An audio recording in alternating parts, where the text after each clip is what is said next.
Hi friends, this is Annette of AnnetteLeonard.com, back again with another moment for chronic wellness. Thanks for joining me. So years ago, as a sign language interpreter, I had the honor and pleasure of interpreting for His Holiness the Dalai Lama of Tibet.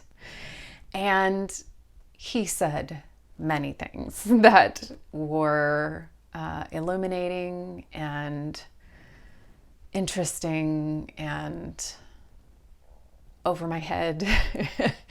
And one of the messages that has stuck with me throughout these years was his message that if we want our nations to disarm, if we want the proliferation of nuclear weapons to decrease, that disarmament starts at home. That disarmament starts in our heart. And what does that mean, right? What does that mean? And for me, that means that if I want my nations to stop being at war, our nations to stop being at war, then I need to seek ways to mend hurt, bridge disagreement, continue conversations, stop fights before they happen.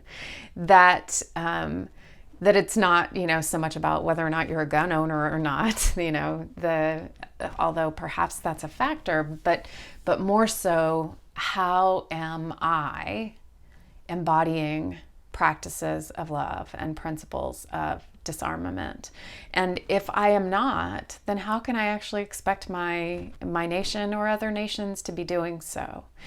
And I think that message is resonating strongly for me right now around these questions of bias. And you've heard me use really loaded language over the last couple of days, meaning I am choosing to talk about white supremacy, not something more comfortable like white privilege or bias, or even racism.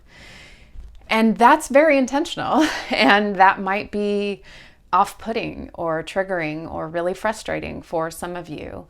And I want to say today that disarmament starts with me, and that the more I can become less defensive, less fragile, less tentative, less uncertain about race, my own role in white supremacy and bias. And the more each of us can do that, the more chance we have for creating a different society. Thanks for being here. I welcome your comments and questions. And until we're together again, I hope that your spirit, your soul, is finding ways to be well.